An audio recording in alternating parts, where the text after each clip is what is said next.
Hey up viewers and viewesses, welcome back to some more SCPs. Just me this time, and we're continuing on of course with some more articles. Now, since I'm on my own, I'm not going to bother with anomalous items in this one. I'm just going to get straight in to some SCPs themselves and continue on from where me and from where me and Phil left off last time. So last time we of course concluded with SCP-058, the Heart of Darkness. Let's start with 059, the radioactive mineral, ladies and gentlemen. This is a Keter class object. So containment procedures are as follows. A single specimen of SCP-059 is kept at Site 11B, 11B even, inside a graded Z laminate shielding box composed of depleted uranium, tantalum, tin, steel, copper and aluminum, really, if you're American. Surrounding 059's containment box is a 7x7x7 metre area sealed as a level 4 biohazard area and surrounded by 3 centimetres of lead shielding. This area is to be sprayed daily with a solution of methyl isothiocyanate, hopefully I pronounced that correctly, to prevent overgrowth of 059-1. Personnel entering an 059 affected area are cautioned to wear appropriate biohazard protection as well as Type K59b radiation shielding. They are to remain in the area for no more than 15 minutes as the radiation shielding is only partially effective. SCP-059-1 infestations found in the wild should be contained by removing the 059 specimen responsible and incineration of all observed 059-1. Large underground infestations are best neutralised by fuel-air thermobaric explosives. Additional specimens of 059 are not needed for experimentation and should be transported to Site 11B for incineration by plasma arc at 10,000 Kelvin. So, quite thorough procedures there, ladies and gentlemen. So, basically, it's a mineral that infests stuff by the sound of it. 059 is a radioactive mineral of unknown origin, superficially resembling scheelite. A component of 059 is believed to originate in an alternate universe, and to be responsible for its anomalous properties. In addition to alpha, beta and gamma radiation, 059 specimens produce a previously unknown type of radiation, apparently unique to the object, tentatively designated delta radiation. Delta radiation is accompanied by Cherenkov radiation, visible as a blue glow. Delta radiation is only partially contained by standard radiation shielding. The best results have been obtained using graded Z laminate shielding with an additional super dense metal layer. This reduces the effective range of delta radiation from approximately 20 meters to approximately 6 meters. When an area is exposed to delta radiation for more than 15 minutes, an unknown species of fungus designated 059-1 begins to grow on any exposed surface. This fungus does not require any standard nutrition but will die within 24 hours of removal from a delta radiation source. 059-1 is itself radioactive but does not emit delta radiation. However, 059-1, is itself radioactive but does not emit delta radiation. Sorry, for a second I thought I'd said 059 instead of 059-1. However, if a critical mass approximately blank kilogram per meter cubed of 059-1 is allowed to grow, delta radiation from an unknown source other than 059 will appear in the area, further supporting 059-1 growth. Interested readers may consult Dr. Blank for his theories of space-time stress and merger of alternate realities. Within 18 hours, the infected mass will become transparent and disappear, presumably into the universe that is the source of the delta radiation. The process then continues with 059-1 infecting new material. 059-1 will infest both living beings and inanimate objects. Humans and animals infected with 059-1 become immune to the effects of ionising radiation, but progressively merge with 059-1 and eventually have all tissues replaced by fungal growth. While generally non-violent, they will attempt to expose unaffected individuals to 059. 059-1 infections do not appear to be directly contagious, but only spread by contact with delta radiation. However, long-term exposure to 059-1 has not been adequately tested to rule out considering it a biohazard as well as a known radiation hazard. Infected individuals still capable of communication describe seeing a world entirely covered with 059-1, where much of the surface is composed of 059. It is unclear whether this is a hallucination or a view into the source of 059. Infectees are generally pleased with their condition and often refer to being in the blue light of heaven. 059-1 is affected by most fungicides, but new growth will continue as long as 059 is present. Early stage 059-1 infection in humans may be treated with griseofulvin, is that how you pronounce that? However, the treatment is 90% likely to lead to death by radiation poisoning. Treated individuals lose their immunity to radiation and will already have absorbed a now lethal dose prior to treatment. Late stage treatment should not be attempted as too much tissue will already be converted to 059-1. Data expunged, The remains of failed treatment should be kept out of range of 059, otherwise data expunged. 059 specimens have been discovered in 8 different underground locations across a range of 5,000 kilometres. No pattern has emerged for their appearance. Specimens range from 1 to 10 kilograms in size and are not part of the normal rock formations in the areas where they have been found. And the addendum is Dr. Blank has recorded and analysed the patterns of radiation emitted by the contained 059-1 colony and believes 059-1 may be sapient and attempting to communicate via controlled emissions of radiation. Initial attempts to analyse this language reveal data expunged. Interesting. Okay, so it starts out as what seems like a strange radioactive mineral from an alternate universe to, well, it progresses to possibly something sapient that may be trying to communicate and possibly communicating in a way that could endanger the whole Earth. I mean, I can see why it's a Keter one. It is, in essence, something that could, in theory, spread very rapidly across the planet if it's not contained adequately. Okay, I mean, you've got your images there, not really much to say about those, other than, well, I mean, this bottom one here, this looks like it could be a room in an art exhibit somewhere, in all honesty, but, okay, that's 059, what's 060 then? 060 is the Infernal Occult Skeleton. Ooh, okay. That's a tree. I was expecting an actual human skeleton, but no doubt it will become clear what this is in a moment. This is also a Keter one, or Keter, however you pronounce it. I always forget, even though I think Phil tells me every time I'm recording with him, and yet here I am, I forget. Special containment procedures. The Grove, which contains 060, is currently contained in a series of specially constructed greenhouses at Satellite Site 66-060. Specimens are to be pruned regularly to keep at a manageable size. Personnel are banned from smoking while within 5 kilometres of Satellite Site 66-060. Personnel are to refrain from bringing lighters, matches, tasers, or any other tool readily capable of starting a fire into Satellite Site, that number.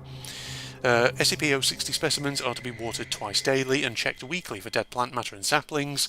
Dead matter and saplings are to be pruned, shredded and composted properly in the dedicated facility on site, afterwards returning to 060's containment chamber. Fragments of SCP-060 may not be moved off-site for any reason without explicit written permission from 2 or more Level 4 personnel. In the event of a breach by 060-Alpha, personnel are to enter lockdown mode and activate on-site fire suppression systems.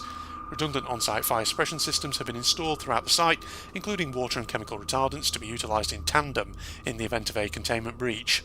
Portable extinguishers are to be kept available at all times.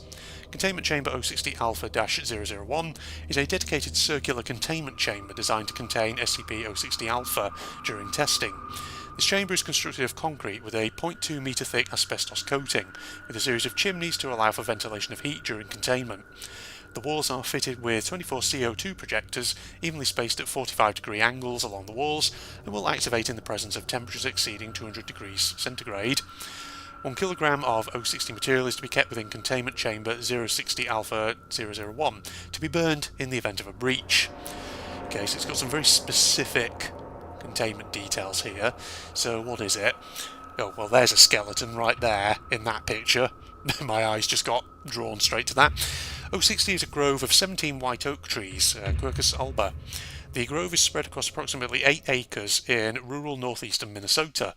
A house on the property was demolished during the construction of Satellite Site 66-060 after being combed by Foundation personnel for information regarding 060, see addendum. When burned, 060 will produce an entity henceforth designated 060-Alpha. 060-Alpha appears to be an animate adult human skeleton. Is that a story link? Oh, that is actually another SCP. Okay, standing approximately 2.3 metres tall, it's actually quite tall, and surrounded by bright white flames. 060-Alpha initially burns at a temperature of approximately 1500 degrees centigrade, or 2730 degrees Fahrenheit, and will attempt to cause as much damage as possible when active. Burning as little as 20 grams of 060 will cause 060-Alpha to appear. Only one instance of 060-Alpha will appear at any time. It is theorised that 060-Alpha is a unique entity. 060-Alpha is extremely dangerous, having proven to be hostile and relatively intelligent. It appears to be a single recurring entity, showing a growing familiarity with Satellite Site 66-060's layout over the course of several manifestations. When given the opportunity, it will throw itself bodily at flammable materials in an effort to cause damage, and assault personnel with a focus on grappling and strangulation. Additionally, it's proven capable of running at speeds of up to 80 km an hour or 50 miles an hour in short bursts even, and leaping approximately 5 meters from a running start. Due to the extreme temperatures produced by 060 Alpha during the initial stages of manifestation, along with its physical capabilities, it is capable of causing large uncontrolled fires and widespread property damage if left unchecked. 060 Alpha appears to intentionally avoid burning 060 when it becomes active. If 060 Alpha is introduced to a high enough volume of water or other flame retardant material over a short amount of time, it will begin to weaken to the point that it will collapse into dust. Collapse will occur suddenly with little warning. 060 Alpha will continue to pose a threat up until its collapse. The volume of suppressive material required to subdue 060 Alpha is markedly less than would be expected to quench a heat source of its intensity, with volumes of approximately 500 litres proving sufficient. Areas burned by 060 Alpha will begin to yield sapling instances of 060 over the following 4 to 6 weeks. Only one wave of sapling growth will follow any given containment breach, and only one is thought to inherit the anomalous properties of the primary tree. It is difficult to determine safely if this is the case, however. As such, containment protocols assume all white oak trees that sprout within a reasonable distance of 060 instances are assumed to also be 060. Later saplings are easily pulled and should be composted and supplied to 060's normal containment chambers. Okay, so it's a tree, and when basically it burns, this guy appears and causes absolute trouble. I get it. Additional information regarding 060. The property containing 060 contained a burned out secluded house upon Foundation acquisition. According to civilian sources, the house's previous owner was a Jonathan Corrill, who was reported to have been a somewhat solitary eccentric with a tendency towards bitterness and nihilism. Mr. Corrill was reported as a missing person in late 1996, several months after having suddenly cut off all ties to family members and friends. The last person to have had contact with Jonathan Corhill was his brother Christopher via a telephone call. According to his brother, Corhill had developed an interest in the study of Victorian-era occultism. Furthermore, he reported that Jonathan Corhill had seemed normal up until the phone call, at which point he told Christopher never to contact him again. Later in the year, a mail carrier visited the home to deliver a notice of foreclosure, finding it instead as a burned-out shell. Examination showed that the fire began in the living room in the general vicinity of the fireplace. It is now assumed that 060 Alpha manifested within the house, while Corhill burned 060 in the fireplace. Considering 060 Alpha's nature, why the house was not entirely destroyed during this alleged manifestation is as of yet unknown. No human remains were found within the structure. Jonathan Corhill's whereabouts and whether he is dead or alive are currently unknown. Maybe Jonathan Corhill is 060 Alpha? Did he turn himself into a... Well, did he somehow fuse with the tree and turn himself into some kind of strange occult entity? Is that what this is going for? Or is it just Jonathan Corhill and 060 Alpha are entirely separate? It is assumed, it says, that 060 Alpha manifested within the house while Corhill burned it. So it's not actually saying that's confirmed. Interesting. I mean, there's I think, different possibilities here, depending on how you interpret what you're reading there. So, okay. So like I say, it could be that Corhill himself has turned himself into an entity. It's interesting, though, that this is a Keter one, or a Keter one. I'm trying to think, is this a Keter one? I mean, my initial inclination would have been to suggest that this is more Euclid, but having said that, I mean, I guess if it gets out, it is extremely dangerous. 060 Alpha, that is, and probably could cause a lot of destruction. And on top of that, it probably is sentient. Well, not probably, but it pretty much confirms here it is relatively intelligent and appears capable of learning. But yeah, it depends on how sort of easily contained it is as well. And this to me sounds like it is reasonably easy to contain as long as you don't introduce anything flammable that could start a fire in the containment chamber. Then it's fine, right? Maybe people have thoughts on that one. On what it is that makes it particularly, Keter in that sense. Is it just the fact that if 060 Alpha gets out, it is really dangerous? Who knows? Right, 061, auditory mind control. This is a safe one. Containment procedures. The source code for 061 is to be kept on a standard archival quality read-only data compact disc, or CD-ROM. 4 copies of the CD-ROM with the source code are to be stored in separate maximum security inanimate object lockers. Except for purposes of approved experimentation, 061 is not to be loaded, compiled or run. Research proposals for 061 require written approval from Site Command. Only 1 copy of the CD-ROM containing the source code for 061 may be used at a time. The CD-ROM is to be returned to storage immediately after having been used to load the source code for 061 to a device. 061 must never be loaded, compiled or run on any device which has a connection to the internet, either directly or via another device. 061 must never be loaded, compiled or run on any device which is physically capable of wireless connectivity, regardless of whether that connectivity is in use. For purposes of approved experimentation, 061 may be loaded, compiled and run on a LAN consisting of no more than 3 devices plus peripherals. No devices are to be disconnected from the LAN during experimentation. Following the conclusion of experimentation, all devices within this LAN are to be immediately reformatted. Audio output peripherals for this LAN are to be contained within an observation chamber surrounded with noise-cancelling vacuum insulation. In event of a perimeter breach by hostiles during 061 experimentation, all devices within the LAN are to be immediately destroyed. Okay, so some kind of electronic SCP. 061 is an acoustic computer program being developed by SCP researchers with the intent of producing successful countermeasures to similar programs being developed by governments and individuals around the world. Those are links. That's another SCP link to 5050 individuals. That's also an SCP link. Okay, inspired by research on data expunged, SCP Command saw both the potential and harm in the ability to control the brain functions of other human beings. Laymen understand that music can elicit certain emotions and memories, or various sounds can elicit fear and excitement by simply being heard. Governments around the world have been attempting to expand on that premise for decades. SCP research is the first to elicit responses on higher mental activities. Okay, this is an interesting one, because this is not something that the SCP Foundation found, this is something they made. Parts of the brain affected by 061 differ from those stimulated by data expunged or by subliminal messaging. Instead of acting on parts of the brain that are thought to be in control of the subconscious, acoustic frequencies produced by 061 intercept conscious thoughts as they are produced and replace them. Instead of a suggestion, the human hearing centre bisects the conscious thinking mind of the frontal lobe with the motor control cortical homunculus of the brain. A baseline rhythm convinces the rest of the brain that the conscious mind is asleep and effectively stops conscious thought from continuing to the rest of the brain. In return, the frontal lobe experiences a pause that resembles the psychological effects of anesthesia.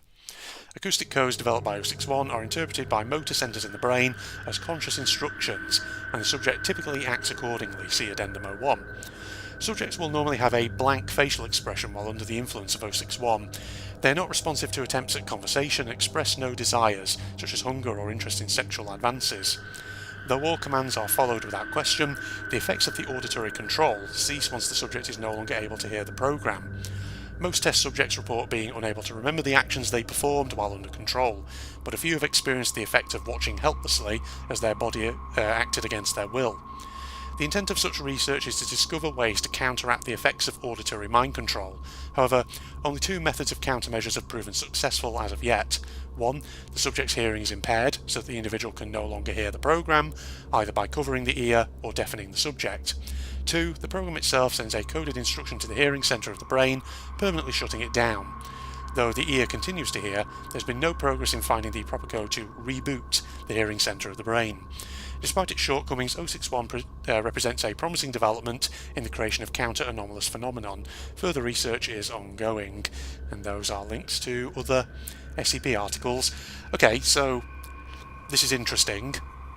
I mean, I'm curious as to what exactly the anomaly is here, because if this is something they created, then surely that implies to me that this is something they've scientifically understood and therefore are able to design, even if it does have shortcomings.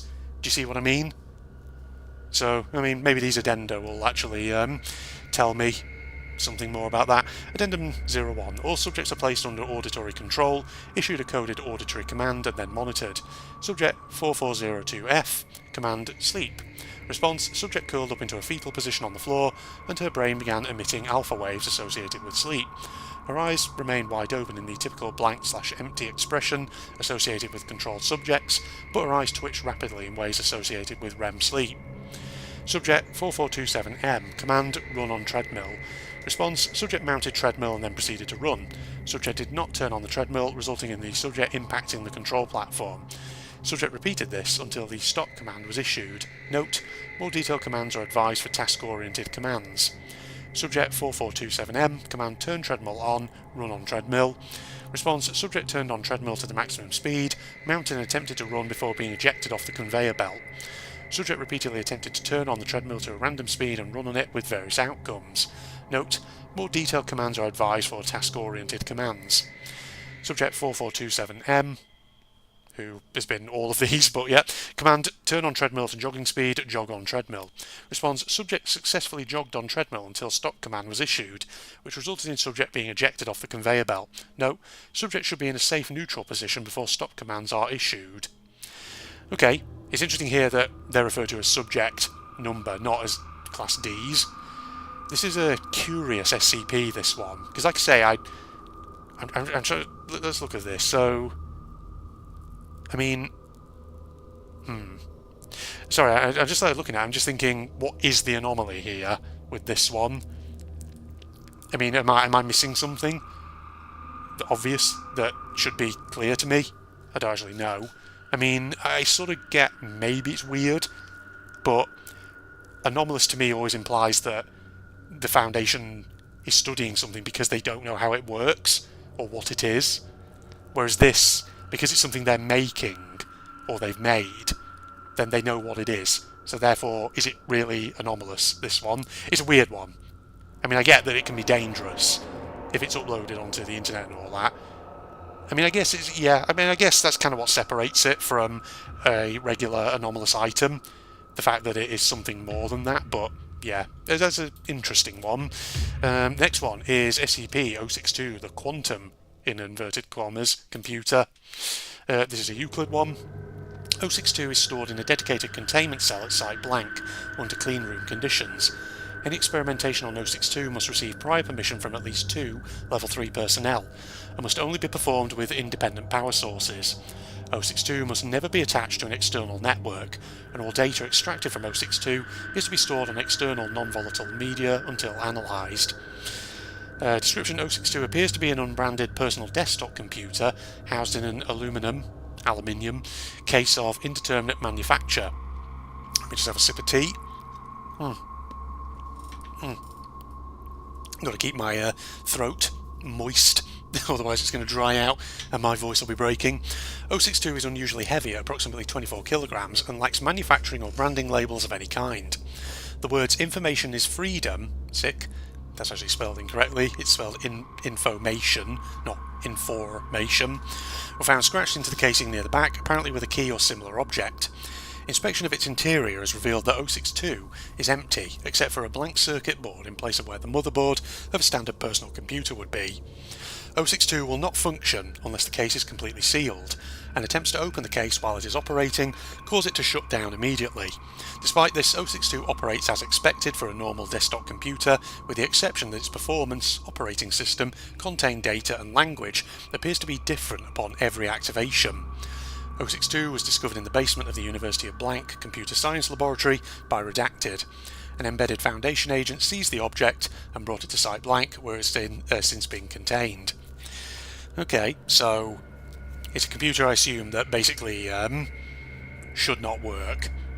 Yeah, it should not work, but it does, I guess. Addendum 062-001, list of notable activation results. Date, redacted. Description: SCP-062 appeared to be running Windows XP in Catalan.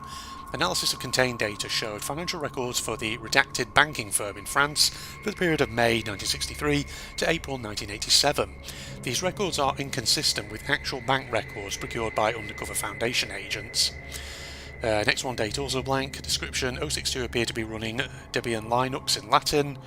Contained data even, consisted of a library of audio recordings of over blank, but that's something in the thousands by the looks of it, choral songs and hymns, of which blank are not found in any known collection or have never been performed. Data, next one also blank. Description: 062 appeared to be running a version of Solaris in Portuguese.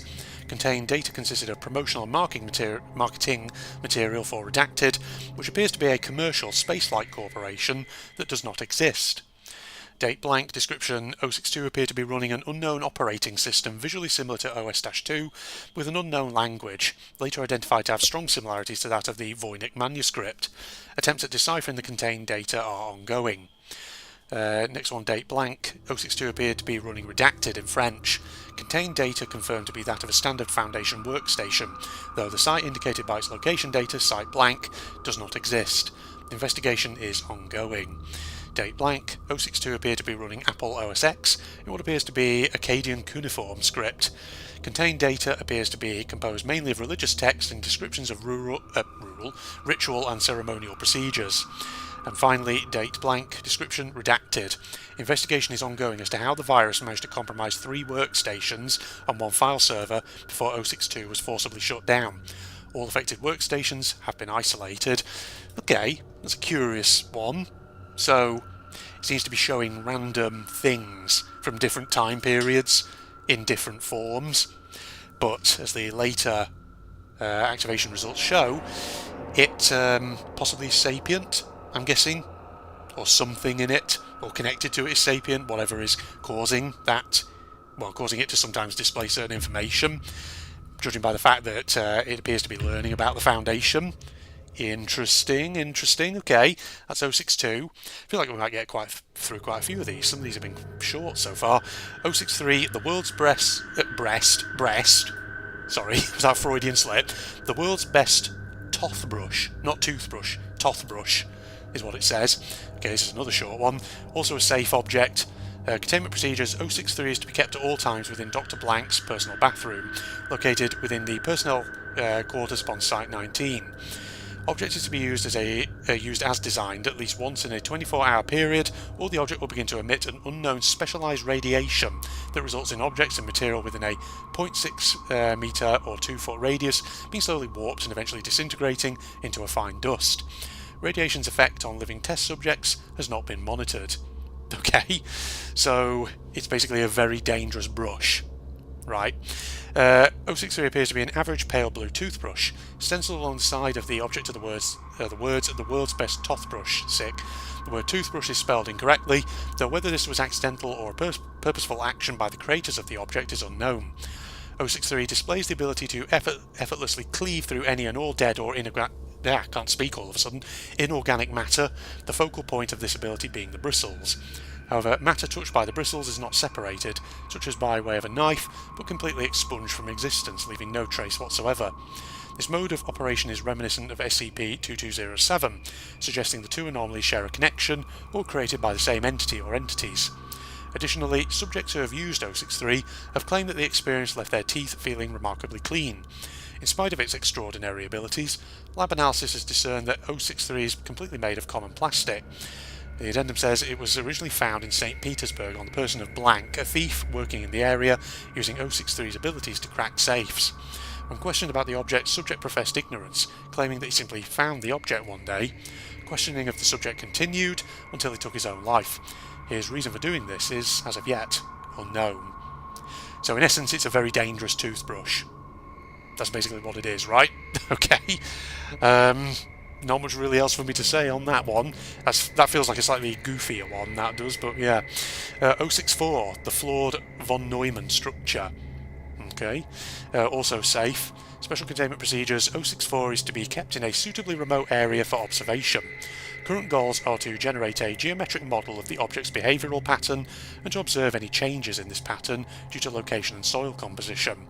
Certain sites in the Gobi Desert and Australian outback, as well as a number of salt flats scattered around the globe, are under consideration for future testing. 064's current location is classified to all personnel under security clearance level 3. Once growth has stopped, field teams are to document the structure's size, shape and composition and remove the object for transport to a new site. 064 is a light brown earthenware brick composed primarily of silicon oxides and some organic matter. The object weighs 1.6 kilograms and measures some 10 centimeters by 6 centimeters by 20 centimeters. Its surface is smooth and flat, with some minor cosmetic chips. By and large, the object is visually similar to most solid bricks used in construction. When left lying on a flat expanse of soft earth, 064 will begin to multiply through an unknown mechanism. Close observation reveals the appearance of an irregular lattice of silicon fibres in the shape of the original object, which then fills and solidifies with a soil-based mixture until it attains the proper mass. This process may be similar to mycelial propagation in fungi, with microscopic root structures mining minerals from soil in the immediate vicinity. Under optimal conditions, soil composition at roughly 90% silicon dioxide, SiO2, it takes approximately 70 minutes for one complete brick to appear. Given a large expanse of Earth to work with, 064 produces a highly complex but theoretically stable freestanding brick structure, including floors and ceilings. Past observations indicate that the structure could attain the shape of a 12-pointed star, over 10 kilometres in diameter and of considerable height. However, this is speculative, as growth stops permanently once the structure contacts a significant obstacle, observed to include any solid object even over 10 kilograms in mass. Structural integrity is very high, as bricks orient themselves to be as level as possible and fit together almost perfectly. Interestingly, the structure's growth is tailored to a specific set of cardinal directions, with 064 always being the northernmost brick on the lowest level. 064 must be attached for growth to occur. Once 064 is removed, the structure begins to decay, and all secondary bricks crumble to dust at a rate roughly equal to their rate of appearance. Replacing the object within 20 minutes halts this decay and allows growth to continue. Past this threshold, the process is irreversible. 064 was found by chance in April of 2000 and something. During satellite observation of an elevated plateau in the Andes Mountains, a camera operator noted that one structure was apparently growing. Extrapolating the object's approximate location from the structure's apparent direction of growth, which stopped during recovery, field teams located the object by differences in colour between 064 and its secondary bricks, which were high in iron oxides from the local soil. A full excavation of the original site is underway in order to ascertain the object's cultural and technological origins. Okay, so it's basically a self-growing structure. That's actually quite an interesting concept, that. Kind of like it on one level, yeah. I mean, obviously it's safe, and it's described in a way that suggests it's not necessarily dangerous. Though in theory, I suppose this could be dangerous. If you gave it, a large enough expanse of Earth, in theory it could basically, keep growing and expanding, and would that potentially be a problem for, let's say, if there were human settlements or whatever in the way? Possibly. But then again, it does say it stops when it meets significant obstacles, so maybe not, hence why it's safe. I mean, yeah, okay, it's definitely anomalous, but yeah, it definitely sounds pretty safe, that one. Okay, 065, a destroyed organic catalyst. Photograph of 065 exhibiting visual distortion. Okay, it's like a field of something. This is a Euclid one. Let me have a sip of tea before I get into it. Got to drink it up, actually, it's going lukewarm, because I've been talking for so long and not drinking. Special containment procedures. As 065 cannot be moved, it has been contained on site, and Site Blank has been established around it. Site Blank has been marked as a government research facility off limits to civilians, and unauthorised individuals attempting to gain access to the area are to be detained, questioned and administered a Class A amnestic, if deemed necessary by site security. An area 17 metres in radius around the centre of 065 has been designated the Red Zone. Personnel may not enter the Red Zone of 065 at any time. That sounds right to me. Red Zone, General Red Strategist. Oh, I like the sound of this one. An experimentation with 065 may only be performed with prior approval from at least 2 Level 3 senior research staff.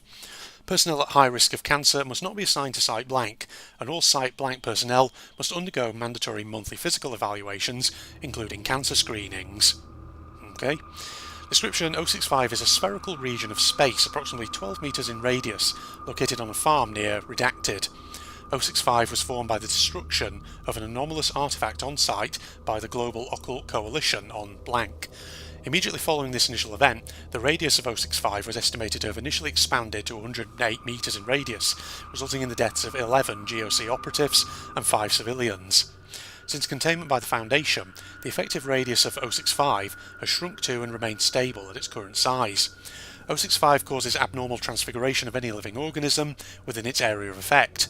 These effects include, but are not limited to, regression of specialised cells to an undifferentiated stem state, spontaneous separation and fusion of undifferentiated cells, spontaneous necrosis of living tissue and reanimation of dead tissue, and rapid genetic mutation of living tissue. These effects occur at a rate proportional to the mass and complexity of the organism. Plants and insects show few if any effects. Small animals will exhibit alterations following several days of exposure. Larger animals will show harmful mutations within hours, and all human subjects exposed to the red zone have been fatally altered within approximately 15 minutes of exposure. To date, all attempts at directly observing the centre of 065 have failed, as 065 causes a form of extreme sensory confusion in all observers that extends to recording equipment. Affected personnel have reported highly distorted vision and hearing that persists for several hours and can result in severe dizziness and nausea. Addendum 065-1, Researcher Note. On blank, a robotic rover designed to use somatosensory rather than visual or acoustic navigation managed to reach the centre of 065 and retrieve several objects. When pieced back together, these objects appear to be the shattered fragments of a stone figure of Kokopelli, a Native American fertility deity. Along with pre-incident data obtained from the Global Occult Coalition, it appears that this artifact had been used by the civilian family to boost the yield of their farm, and only came to the attention of the GOC when an investigation by the United States Department of Agriculture revealed genetic markers in their supposed organic crops consistent with those of genetically modified organism crops. The GOC attempted an on-site destruction of this artifact, resulting in the creation of 065. Following this incident, the GOC contacted a Foundation liaison and requested assistance in containing the resultant anomaly, Dr. Blank. Addendum 065-2, attached document. The following document was recovered from the formerly civilian-owned farmhouse at Site Blank. John, I heard things aren't going so well back at home. do my deep South American drawl. I wish I could come back and help right now, but it's tough over here right now as well. We're on the verge of some important discoveries. I know it's not much, but I found this during the trip. The man who gave it to me described it as a representation of that which is, and that which might be. Planted by the cornfield, and hopefully I'll make ends meet. See you soon, G. Okay, so this is basically the result of an attempt at destroying a previous anomalous object. Also, is this the first in-text reference we've had to the Global Occult Coalition? I am familiar with the name, because I know that obviously in the universe of SCP, there's not just the SCP Foundation, there's all sorts of other groups and agencies, because we've heard Marshall, Carter and Dark, haven't we? And obviously I think Phil has mentioned things like the Chaos Insurgency before, and I'm pretty sure I have read something about the Global Occult Coalition, though I don't really remember too much about what it is, but no doubt that's something that at some point in the series maybe we'll get to eventually, when we're about 89 years old or whatever, because we've been reading so many SCPs and all that. Okay, we're going to keep going for the moment. I was originally planning actually on going up to 065, but looking at time, I don't think we've even been recording for an hour yet. Now this one sounds familiar, 066 Eric's Toy. Is this the one? I think this might have been one that featured in SCP Containment Breach. Was it the one that's like a... Let me guess, before I open it. Is this the one that's kind of like a weird ball of yarn thing with eyes? And it keeps saying Eric? Something like that? Maybe. Okay. This is interesting, because I feel like I may have read this article before years and years ago, but I don't remember it looking like this. Something must have changed then, or it's been rewritten over time. Object class Safe Prodist? Safe Prodist? Euclid Impetus, whatever that means. Okay, let's read the bit that's crossed out though. On the special containment procedures, 066 is to be kept in a safe deposit box at Site 21. Personnel level 2 or higher may perform experiments on 066 after filing the relevant request forms. Researchers may log their results in experiment log 066 beta. The new containment procedures are as follows. 066 is to be kept in a tungsten carbide box in Site 21's high-value item storage facility. Once every month, this box must be manually inspected for damage to the interior. What's the footnote? 066 consistently destroys any recording devices placed inside its containment box. If damage is present, 066 must be moved to a new box. This task is performed via a robotic arm, capable of performing the task in under 3 seconds. Okay. Description: 066 is an amorphous mass of braided yarn and ribbon, weighing approximately 1 kilogram.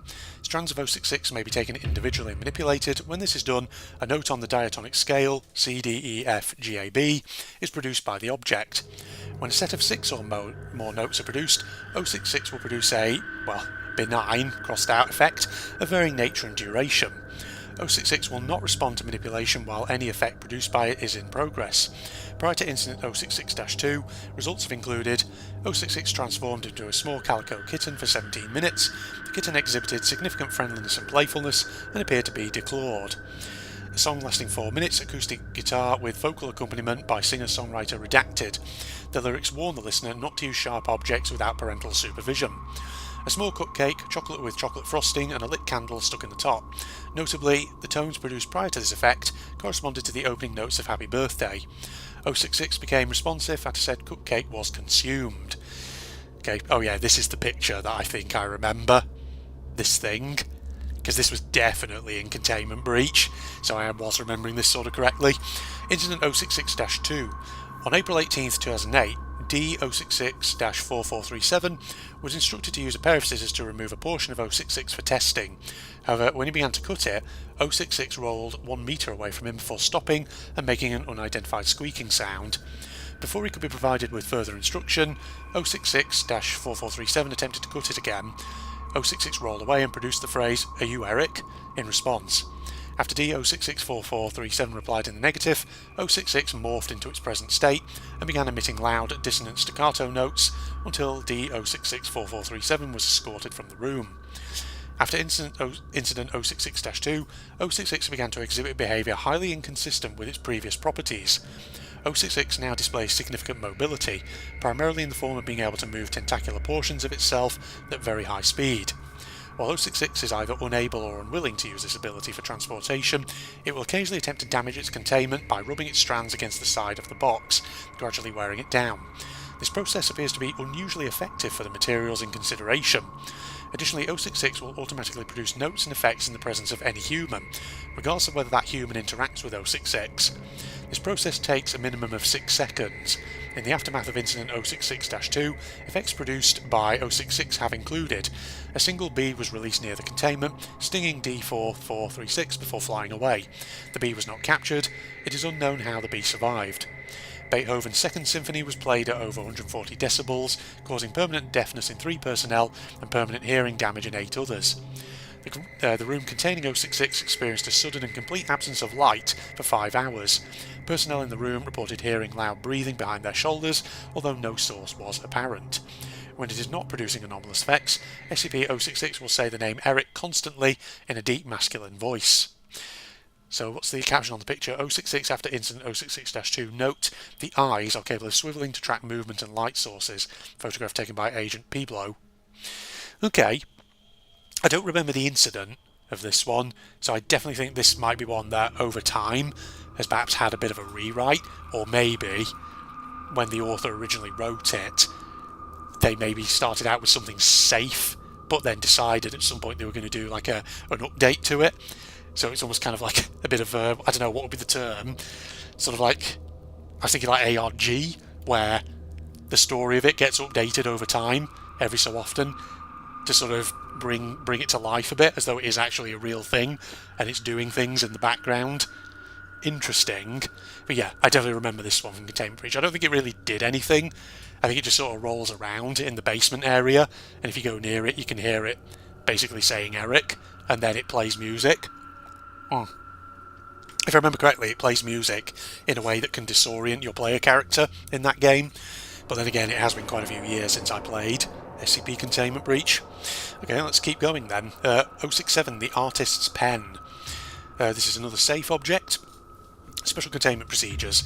When not in use or the subject of study, 067 is to be stored in its felt-lined wooden box.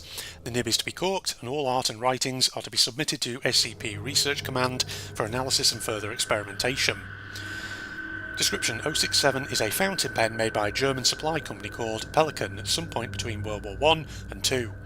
It's pale green in colour, with a single red line going straight down along the side. The shell is oak, and the nib is extremely sharp, capable of piercing human skin if pressed even lightly. Though it apparently lacks a reservoir, the nib never appears to run out of fresh ink.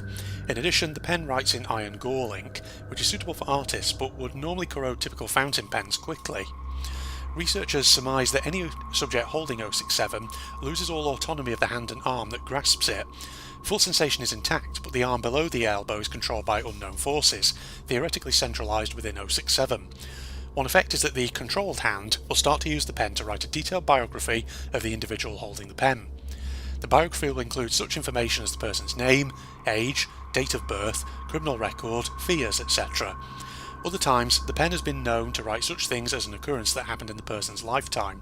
For example, when test subject 1204M held 067, he began to write a detailed record of a motor vehicle accident he had been in the year before. Later, the subject admitted that many details penned in the account were not readily available to him at present time, i.e. the subject had forgotten many elements present in the written work, including his previous car's license plate number, the other vehicle's colour, and so on. The subject stated that his memory of the event was so fresh in his mind during the transcription that he could taste the blood in his mouth. Subjects holding 067 have also been known to create intricate works of art, despite the subject lacking any formal art training or previous tendencies toward drawing. For example, test subject 1102F, a young woman with no previous artistic experience, was able to draw a winged creature resembling SCP blank, described by researchers present as data expunged.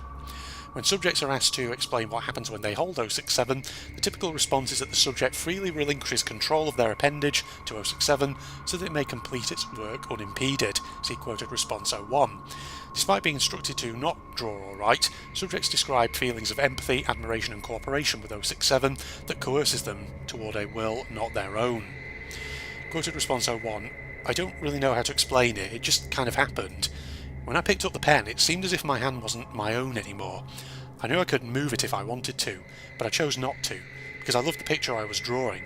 It's like my hand had life. Suddenly my hand stopped and I realised I had complete control over my hand again, and I put the pen back down. I looked at the drawing and saw how beautiful it was. I guess the pen decided it was done, and was finished with me. Okay, interesting. Immediate thought, did the person who wrote this possibly have they read Stephen King's Doohickey? It's a novel. Basically, well, obviously everyone probably knows Stephen King, the very famous American horror writer. Has anyone read Doohickey? Doohickey is the one, I've read it. It's the Stephen King novel about a middle-aged dude who is the director of a construction firm, gets into a workplace accident where he loses an arm, and then basically it's about his recovery, where he goes on like a recuperation program, where he goes on his own to a house in the Florida Keys, this really idyllic property, which he refers to as Big Pink, and whilst he's there he takes up painting as a hobby, but it's like he gets into this trance when he paints, and he paints these really weird images, and not only that, but he swears that he's somehow able to paint them using his phantom limb. He paints them basically with his arm that's not technically there anymore. And so yeah, it's a horror story, and it unfolds and weird stuff starts to happen, that kind of thing. And obviously eventually things get dark and macabre. It's an interesting story. I've not read it for quite some time, but it's just this article really reminded me of it, because it's that same kind of thing of like an artist going into a trance and producing something weird, that kind of thing. Tests and experiments on blank 2000 blank. A test was done to see how the pen affected living creatures other than humans. Experiment 001. The test subject, a male rhesus macaque, aged 2 years 4 months, who had previously learned how to use pens and markers, was placed in a standard psychological surveillance room, neutral wall coloration, one-way observation mirrors, with 067, a work table and a pad of paper. Subject picked up 067 in his left foot, then took it in his right hand and tasted it. Subject then put the pen down the paper and smelled it. After 30 seconds, subject picked up 067 again and began tapping it repeatedly on the table. Subject also began tapping 067 on his own body. Subject tapped 067 with increasing force until ink was being splattered on his fur. Subject then threw 067 onto the floor. Subsequent mechanical analysis revealed no damage. At this point, subject tore a page from the pad of paper and began rubbing it on the ink in his fur. This continued for 3 minutes even, after which subject clutched the page in his teeth and leaped from the work table onto the ledge of the observation mirror, with such force that the table was knocked over. Subject began smearing the ink from the paper onto the observation mirror while making repeated vocalizations. Subsequent analysis revealed that 50% of vocalizations were consistent with the typical distress vocalizations of the rhesus macaque, and 50% were unfamiliar. After 6 minutes of smearing ink on the observation mirror, subject began tearing at the page with his teeth and claws, but dropped it before destroying more than 20% of the paper. Subject then collapsed on floor, breathing rapidly and repeating the unfamiliar, atypical vocalizations. Subject's handler reports that, once removed from psychological surveillance room, subject's mood improved rapidly. Subject was closely observed for 2 months following the experiment, but did not repeat the atypical vocalizations. The sheet of paper was filed away and data expunged. Weird. Okay. So it does have a kind of strange effect on animals, or at least on rhesus macaques at any rate. Well, that's a very curious one, isn't it? Very strange. So what force is basically getting the holder of this object, and to do basically what they do? What's communicating through them? Very strange. Okay, let's go on to 068 then. The wire figure. Should really get this tea drunk up. That picture feels familiar. I wonder if I've read this before years and years ago. Okay, it's another safe object. Special containment procedures. 068 is to be kept away from any metals in an electrically resistant box, preferably made of polytetrafluoroethylene, Teflon and rubber. Said box is to be stored in Security Locker 26 at Site 11. Keys kept with Dr. Blank. Any requests for testing are to be redirected to him. 068 is a wire stick figure, 9.8 cm tall, made of an unknown metal. The figure is composed of a single wire looping back to the centre. The wire itself appears to have been bent numerous times in multiple places. When electric current is introduced to 068, it becomes animate, moving about on its own. 068's joints are where a normal human beings would be. Once activated, 068 begins to search for any metallic material. Once metal has been found, 068 will begin to knead it and pull a thin strip of metal off. 068 will then construct another figure similar to itself. The newly created figure will begin to knead the remaining metal alongside the original, creating new figures which in turn produce more replicas. 068 will move on to its next stage after one of two requirements are met. The first is when there are no more metals in range with enough mass to produce another figure, the other is when an upper limit of 102 replicas are created. When either of these events occur, all figures will converge at one location and begin forming themselves into as big a figure as possible. With a maximum of 102 minifigures, the resulting figure reaches 2 meters in height. 068 situates itself in the intersection of the torso, arms and head. Gamma, beta and theta waves begin emanating from 068 after this union. 068 will then begin to search for metals again, attempt to create more figures only scaled up to whatever size 068 is currently at. These replicas do not emanate brainwaves like 068 does. If 068 is not at the maximum size limit after this, it will continue to create and add more figures to itself until the limit is reached. Once it has reached the second stage and there are no metals available from which to construct figures, 068 returns to its dormant state after 4 minutes and 32 seconds of activity. Material surrounding the original figure must be melted away in order to retrieve 068. 068 is capable of kneading and manipulating any metal presented to it, regardless of properties. It also appears to be impervious to any attempts to damage or destroy it. Copies of 068, however, have the same properties and vulnerabilities as whatever metal they were constructed from. 068 can detect metals hidden from view through an as of yet unknown process. While 068 will not attempt to reach metals that are too difficult to get to, it will tear through anything that is soft enough for its limbs to penetrate. What it considers soft enough changes depending on what 068 is shaped from at the time. Addendum 068-A, a proposal has been made to use 068 to dispose of dangerous metal-based SCPs. Addendum 068-B, please see attached document 068-A. Document 068-A. The proposal to use 068 for disposal of dangerous metal-based SCPs has been denied. Seeing as how many, if not all, of our dangerous metal-based SCPs are also invincible, the only thing we would have is a bunch of invulnerable wire figures running about. Honestly, who even thought this up? Says Dr. Blank. Yeah, I think I'm familiar with this one. I haven't thought about this one in a long time, but pretty sure I have read the article before. Long ago, years and years in the past, when I probably played SCP Containment Breach for the first time and wanted to learn more about the Foundation, so I can see why it's safe, because it doesn't sound like it's actively trying to hurt humans, but it definitely sounds like something, yeah, that could cause a bit of damage, or quite a lot of damage potentially, if it's just left to, its own devices and all that. Okay, let me drink up my tea. That's better. 069, Second Chance. SCP-069, object class is safe. Special containment procedures. 069 is currently impersonating former Foundation Agent Blank and is housed at Humanoid Containment Site 06-3.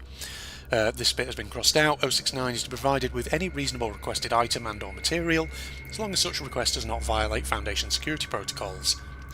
As 069 is currently on suicide watch, all requests it makes must be approved by no fewer than 2 Level 3 personnel. If 069 attempts to breach containment, it must be subdued using non-lethal methods. If 069 dies, undercover agents are to be instructed to monitor reports of incidents in which individuals appear to have escaped certain death, and 069 is to be recontained as soon as possible. Note, despite the fact that 069 is identical in all ways to Agent Blank, and it remains an active SCP in containment, and is not to be treated as a Foundation employee, any requests for classified information are to be denied, and visits from former co-workers without proper authorization are not allowed. For some reason I've just had a memory in my head, I don't know if it's this one, or if it's another one, a different SCP. Isn't there an SCP that is actually a Foundation agent who has stopped being able to perceive other human beings, and basically thinks he's alone in the world? Is that this one? I don't think it's this one, I think it might be a different one entirely, but yeah. I think that's a different SCP entirely. I just suddenly had that memory, I don't know why. I think for a second as I was reading this, and I heard the bit about Suicide Watch, immediately I just thought of whatever it was I was thinking about. I thought, oh, is it this one? But I don't think it is. Description: 069 is a presumed humanoid entity of variable appearance and gender. Through an unknown ability, whenever 069 is left alone with a recently deceased human body, the body will disappear, and 069 will take on the appearance, mannerisms and knowledge of the recently dead individual. Through extensive experimentation, it has been shown that 069 is completely indistinguishable from the individual it impersonates, matching the original individual's fingerprints, DNA, and data expunged with nearly perfect precision. 069 retains no knowledge of its abilities or former impersonations. 069 responds normally to injury and pain, but if killed will rapidly decay into dust, regardless of any preservation attempts. 069 will then re-emerge at the site of the most recent human death. There is no known maximum range to this effect, and so far has been observed in jumps of up to 675 kilometres. Sorry. Again, hiccups, gas coming up my throat from my tea. 069 can impersonate a single individual indefinitely. However, it will gain an overriding urge to get their life in order, including but not limited to resolving any outstanding financial or personal obligations, visiting extended family, updating their will and testament, and other acts of closure. When questioned, 069 professes no driving motivation other than a desire to straighten out their lives in the event of unforeseen injury or death. 069 first came to the Foundation's attention on blank 1990-something, following reports of one John M. Blank, a Blank City firefighter, who miraculously emerged alive from a 3-alarm building fire in which 2 other firefighters and 11 civilians perished. Undercover agents attached to the local authorities were notified of a possible SCP when reports emerged that the firefighters' equipment had been damaged beyond recognition, and that it had been deemed nearly impossible for the firefighter to emerge unscathed. Approximately 3 weeks later, then presumed John M. Blank responded to another large-scale building fire, during which he entered a smoke-filled room alone and was never found. A single civilian was rescued from the building, again nearly unharmed, despite the heavy smoke reported within the building. 069 was designated the following day and rendered into Foundation custody by members of Mobile Task Force Z3, the Body Snatchers. Addendum 069-1, on blank 2000-something, Agent Blank, a guard on duty assigned to 069, was killed during the containment breach of SCP Blank and subsequently impersonated by 069. Although initially in denial after being informed of its identity, it has been mostly cooperative since its impersonation of a mid-level Foundation employee. Contingencies for the use of deceased Foundation employees for future SCP-069 use is under consideration. 069-02, Addendum 069-02, on blank 2000-something, 069 attempted to commit suicide after a junior researcher accidentally informed it that the family of Agent Blank had been told that Agent Blank was dead, and of their subsequent reactions. Due to the massive cost of possibly having to recontain 069, strict suicide watch measures are to be implemented. Plans to use other deceased Foundation employees as possible impersonation targets for 069 have been suspended. This is strange. Okay, so as I was reading that, I was thinking, is this kind of like a ghost that comes back to sort of try and address the final regrets of someone who has just died? Kind of. Is that what it is, in manner of speaking? That's what I thought, but it's a bit more sort of complex than that, in that it is also a distinct entity in its own right, not just a ghost of a deceased person, if that makes sense. Probably doesn't really make sense what I just said there, but it makes sense in my head, okay? Alright, I think we'll do one more for this episode, SCP-070, Iron Wings. It's another safe class SCP. 070 is to be kept within a 10 metre by 10 metre reinforced concrete room. This to be guarded and remotely monitored at all times. This room must always be well stocked with non-perishable food and water. See document 070-IC for a complete inventory of these items, as well as basic amenities for humanoid SCPs. Security personnel assigned to 070 are to carry sticky foam guns in addition to standard armaments. Structural integrity of 070's containment room is to be checked twice daily. In case of excessive structural damage, 070 is to be incapacitated and relocated to a nearby backup containment room as described above. If a reinforced concrete room of sufficient strength is not available, 070 may be temporarily contained in a cell of stronger material until another concrete room can be prepared. 070 is to be given sedatives and painkillers on request, but no more than maximum dosages determined by Dr. Dumont. Personnel who enter 070's containment room for any reason must be unarmed and should wear puncture-resistant body armour.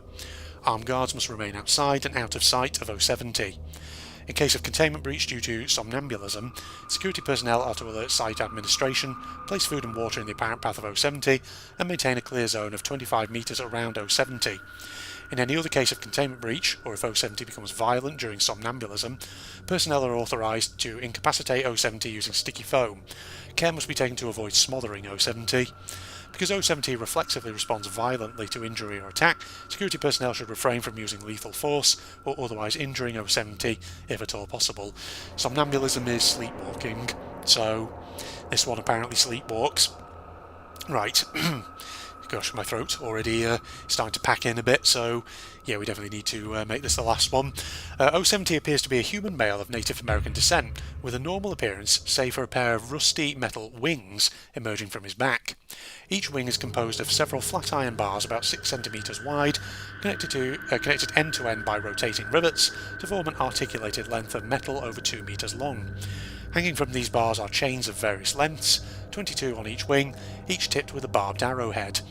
070 appears to have no other anomalous properties besides these wings. The wings of 070 appear to act independently of the person they are attached to, and 070 has stated repeatedly that it has no control over them. However, when damage has been done to the wings, 070 has shown signs of physiological distress, including sweating, reduced blood flow to the face and screaming in pain. The wings have been observed to fold and expand, shoot out and whip its chains at high speed, both individually and collectively, and anchor its arrowheads into concrete, wood, and light materials. While 070 has not displayed any overt hostility to personnel, it will often react violently to perceived threats by lashing its chains out at assailants and wrapping its chains around its body in a defensive posture. The most effective means of subdual has proven to be sticky foam, non-lethal weaponry, which can reliably ensnare 070's chains from a safe distance. Despite their rusted appearance, the wings and chains of 070 are as strong as high-quality alloy steel. However, they are also as dense as steel, and 070 cannot move about as a normal human due to the weight of its wings.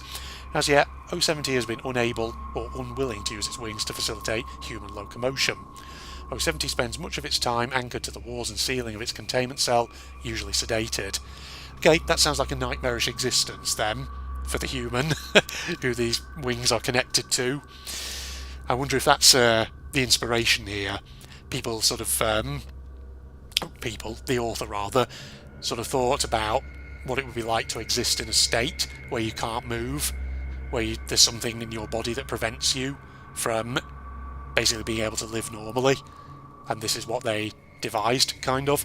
Addendum 070-1, Incident 070-1, on blank at 3:36, SCP-070 breach containment. Security personnel were advised that 070 appeared to be asleep and were ordered not to engage 070 and to keep others away. By lashing and anchoring chains into the walls and ceiling in front of it, 070 was able to carry itself, still apparently asleep, through site blank. 070 broke into the food stores of Canteen 4 and proceeded to gorge itself on the available food and water. Almost 19 minutes later, apparently sated, 070 returned to its containment room. At no time did 070 appear to wake up. 070 claimed no knowledge of the event afterward. Addendum 070-2, personal background. Interviews have revealed that 070 is named blank, is capable of reciting the correct social security number for a US citizen of the same name and age. 070 claims to be a member of the Kiowa tribe and data expunged. 070 claims to not know how the wings came to be, only remembering waking up in a scrapyard with them after taking a lot of peyote. I don't know how to pronounce that, the night before. I assume that that's some kind of drug, in essence. So, is this also maybe inspired by an actual Native American legend or folkloric tale, something like that. Because it sounds like maybe it is. It's just the fact that it is apparently, well, the wings are connected to a human male of Native American descent, which I think is an interesting detail to include and all that. Probably not random. There's probably something to this, but okay, very, very strange one. I think I get possibly where it may have been inspired from, in that sense. Something from Native American folklore, maybe combined with the idea of, something being wrong with your body to the point where you can't move or live normally, that kind of thing. Okay, well, I think we'll wrap that up then, ladies and gentlemen, for this episode of SCP. Like I say, it was just me. Hopefully I can get around to recording some more of this sometime soon, because it's kind of easy to, record an episode of this, upload it, and then kind of just forget about it for a while. So, yeah, hope you'll join me sometime soon, with any luck, for even more reading of SCP articles. So, we did manage to get through quite a few of them there, over 10 of them, which is good, because there was a lot of short ones, which was fantastic. So, which one really stood out to me then, in that one?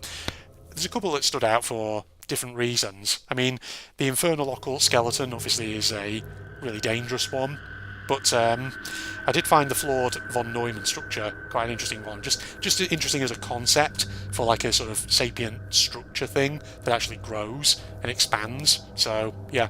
And of course, Eric's toy just sort of triggered a load of memories of Containment Breach and all that. So, I think those are the three that really sort of stood out in that regard. Okay, well, in that case, I'll wrap up here. So my usual outro spiel, my social media links, propagandist channel link, etc., are down in the video description for anyone interested. If you enjoyed, a like is of course always appreciated. And other than that, I will see you next time for some more reading. Goodbye, everybody. I see holes in the fence roundabout. Can I turn that searchlight off if I distract his attention over there? Oh, that's not what I wanted to do. Go, get it! Get it, come on! Get it! Ooh! No! Oh, you can't do this to me. Get my torch out, you bastard! Get out. Stop it. I need light. I need to find where I'm going. Fuck off. Where am I going? Oh, I'm going to be out of stamina at this rate. Shit! Just get out of here, get out.